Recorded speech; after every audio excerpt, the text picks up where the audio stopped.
Hello everyone, स्वागत है आपका मेरे यूट्यूब चैनल में। मैंने इस वीडियो में डबल लेयर टॉप बनाया है और मैंने ये टॉप एक दुपट्टे से बनाया है। तो चलिए इसकी कटिंग और स्टिचिंग शुरू करते हैं। तो सबसे पहले हमें एक प्लेन दुपट्टा लेना है। अगर आप चाहें तो प्रिंटेड दुपट्टा भी ले सकती हैं। और उसके बाद दुपट्टे को हमें इस प्रकार से एक बार फ़ोल्ड करना है। फ़ोल्ड करने के बाद इस तरीके से एक बार और फ़ोल्ड करना है। इस तरह से फ़ोल्ड करने से ये 4 लेयर में हो जाएगा। और हम नॉर्मली जितना घेर रखना चाहते हैं उतनी ही हम इसको फ़ोल्ड करेंगे। तो मैं यहाँ पे इसको 16 से 17 इंच चौड़ा मैंने इसको फ़ोल्ड किया है और मैंने यहाँ पे 4 लेयर में इसको फ़ोल्ड कर लिया है। फ़ोल्ड करने के बाद हम इस पे अब मार्किंग शुरू करते हैं। तो सबसे पहले हम शोल्डर की मार्किंग करेंगे। शोल्डर मैंने 6.5 इंच लिया है। 3 इंच की दूरी पर मैंने नेक विड्थ के लिए लिया है। उसके बाद हम नेक के लिए भी 3 इंच लेंगे और इस प्रकार से हमें राउंड शेप दे देना है नेक के लिए।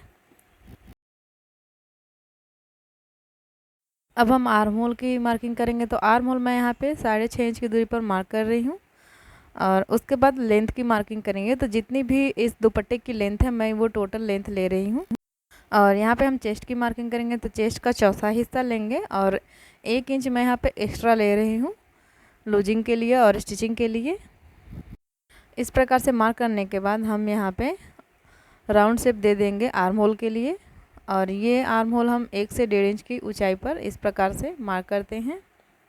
और मार्क करने के बाद हम नीचे के घेर के लिए इसकी मार्किंग करेंगे। तो यहाँ पे देखिए ये 16 इंच मैं यहाँ पे ले रही हूँ और आर्म होल से इसको इस तरीके से मिला देना है। अब हम नीचे के घेर के लिए इसका राउंड शेप देंगे। तो यहाँ पे जितनी भी लेंथ है हम उतनी दूरी पर इस साइड से भी लेंथ ले लेंगे। अगर आप एक टोटल ही राउंड शेप चाहिए तो हम नेक का जो कॉर्नर है उस कॉर्नर से आप उतनी ही दूरी पर मार्क करेंगे तो एकदम राउंड शेप ही आएगा। तो इस प्रकार से मार्किंग हो चुकी है। अब हम इसकी कटिंग कर देंगे। तो सबसे पहले मैं यहाँ पे नेक की कटिंग कर रही हूँ। तो नेक मैं फ्रंट और बैक दोनों का सेम ही ले रही हूँ, इसलिए मैंने यहाँ पे जितनी भी मैंने मार्किंग की थी उतनी दूरी पर मैं यहाँ पे इसको कटिंग कर रही हूँ। तो इस तरीके से हम इसको कट कर देंगे।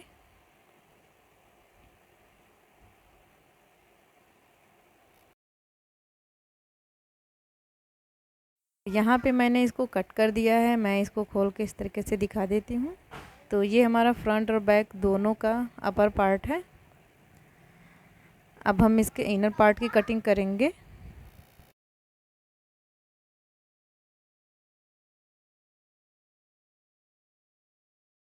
तो इस प्रकार से इसको हम अच्छे से सेट कर देंगे। उसके बाद जो हमारा बचा हुआ दुपट्टा है उसको हमें लेना है और उसको 4 फोल्ड में फ़ोल्ड करना है इस तरीके से। और यहाँ पे देखिए मैंने इसको 4 लेयर में फ़ोल्ड कर दिया है। फ़ोल्ड करने के बाद इसको अच्छे से सेट कर दें। और उसके बाद जो हमारा कटिंग किया हुआ टॉप है उसको हमें इसके ऊपर रख देना है। और जो सेंटर पॉइंट है उसको इस प्रकार से अच्छे से मिला लेना है जिससे कि ये बराबर से इसकी कटिंग हो। और उसके बाद हमें 5 इंच की दूरी पर यहाँ पे मार्क करना है। और मार्क करने के बाद उसको लाइन बना देंगे इस प्रकार से। और इस लाइन के ऊपर हम इसको कट कर देंगे। तो देखिए मैंने इसकी कटिंग कर ली है। और कटिंग करने के बाद हम इसको स्टिच करेंगे।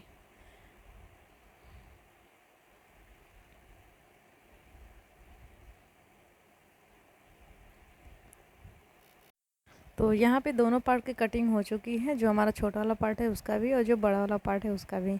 कटिंग करने के बाद हम दोनों के शोल्डर को इस प्रकार से बड़े वाले का बड़े में और छोटे वाले का छोटे में इस प्रकार से शोल्डर स्टिच कर देंगे। दोनों पार्ट को मैंने स्टिच कर लिया है शोल्डर को। और शोल्डर को स्टिच करने के बाद एक दूसरे के ऊपर हमें इस प्रकार से रखना है। उल्टा वाला जो साइड है वो हम बाहर की तरफ रखेंगे।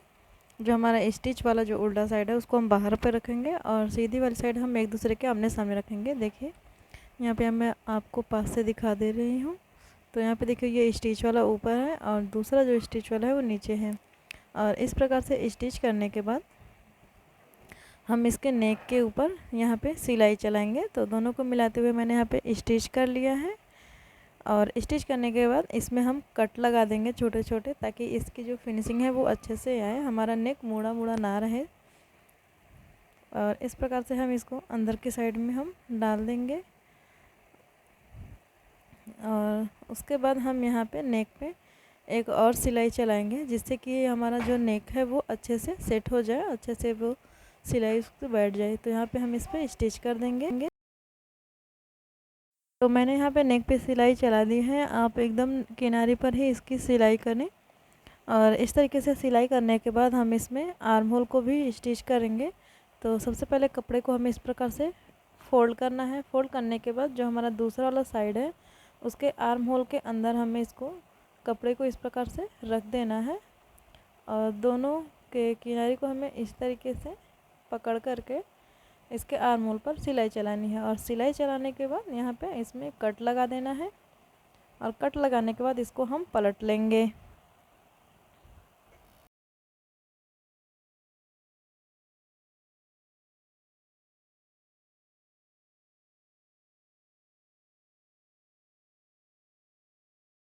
तो यहाँ पे देखिए मैंने इसको पलट लिया है और पलट लेने के बाद हम दूसरे वाले आर्म होल को भी सेम इसी पैटर्न से स्टिच करेंगे। इस प्रकार से हम इसको मोड़ते हुए लाना है और अंदर की साइड में रख करके हम दूसरे वाले आर्म होल को इस प्रकार से बराबर से मिलाते हुए आर्म होल के ऊपर हम सिलाई चलाएंगे। और सिलाई चलाने के बाद इसमें भी हम कट लगा देंगे और कट लगाने के बाद इसको भी हमें पलट लेना है।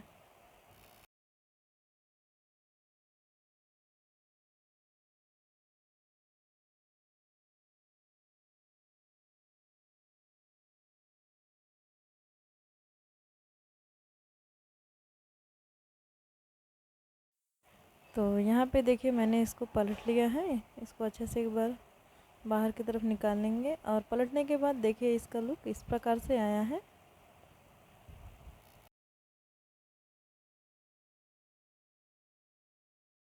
और पलटने के बाद हम आर्म होल में भी सिलाई चला देंगे दोनों साइड में, जिस तरीके से हमने नेक में सिलाई चलाई थी।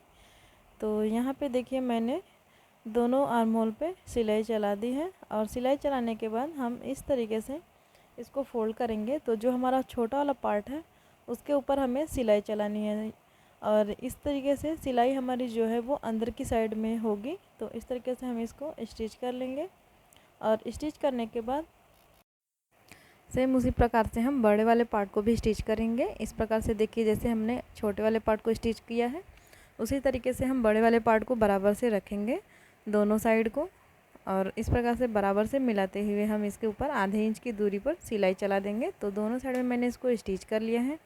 स्टिच करने के बाद हम इसको पलट देंगे। तो यहाँ पे पहले बड़ा वाला पार्ट फिर छोटा वाला पार्ट और ये देखिए स्टिच करने के बाद इसका लुक इस प्रकार से आया है। अब हम नीचे के घेर को स्टिच करेंगे।